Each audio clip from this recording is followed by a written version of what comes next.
Buenos días a todos. El día de hoy tenemos de lectura Proverbios capítulo 20, Génesis capítulos 10 y capítulos 11. Génesis 10 tiene la genealogía, la segunda parte de capítulo 11 también es genealogía, y ahí en medio, entre ambas genealogías, tenemos una narración que es la Torre de Babel. Esta narración es bien conocida por todos, también es considerada por algunos como algo que no existió, pero debemos recordar que si está en la palabra, es una narración, es una historia real. La historia habla acerca de las personas, de la humanidad, volviendo a caer en el pecado del orgullo, en el pecado de ser famosos, de ser más grandes o de ser tan grandes como Dios. Y el verso 4 realmente resulta muy certero con el por qué lo construyen. Dice, vamos, edifiquémonos una ciudad y una torre, cuya cúspide llegue al cielo, y hagámonos un nombre, por si fuéramos esparcidos sobre la faz de la tierra. Querían construir una torre grande, tan grande que los hiciera famosos. Querían no glorificar a Dios, sino glorificarse a sí mismo. Y ellos ya sabían lo que debían de hacer. A Noé le dio el mandato de esparcirse, de extenderse por toda la tierra, pero ellos no lo habían hecho.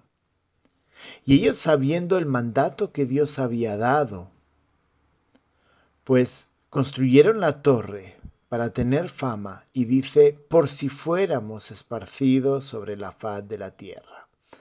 Ellos sabían que no estaban cumpliendo con el mandato que Dios había dado.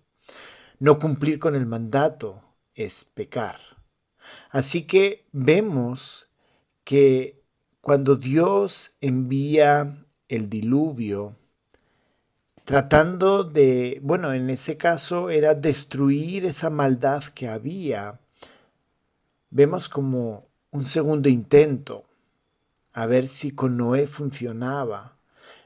Pero lo que vemos aquí en este capítulo 11, verso 4, es que la maldad, el pecado, está dentro del hombre y es algo con lo cual, pues, es intrínseco a nosotros y no hay una solución, por decirlo así, externa. Esa maldad surge de nuestra propia naturaleza. La única forma de resolverlo es a través de esa genealogía, de la simiente de la mujer que se cumpliría o que se cumpliría en la persona de Cristo.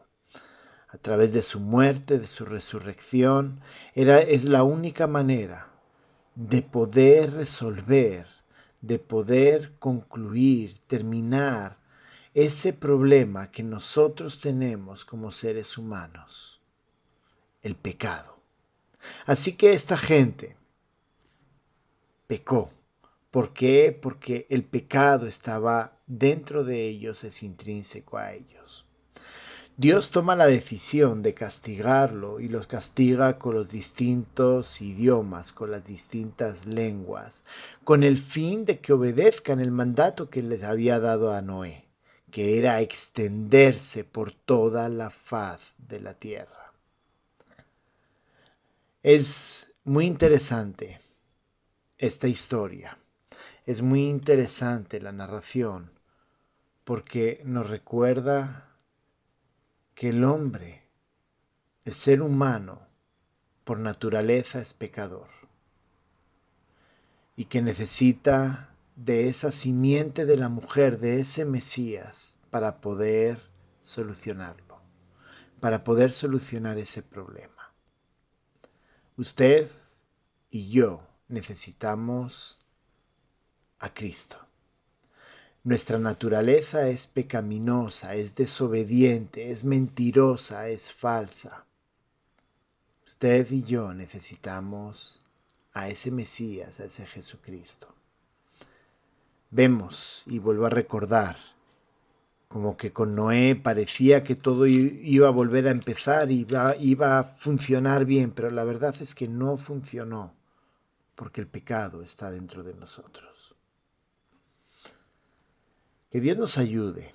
Si usted no es creyente, pues que pueda reflexionar y pueda comprender que para poder tener vida eterna y poder resolver el problema de su pecado necesita a Cristo. Y si usted es creyente, alguien que ha sido regenerado, nuestro deber es sujetarnos a Él. Dios los bendiga.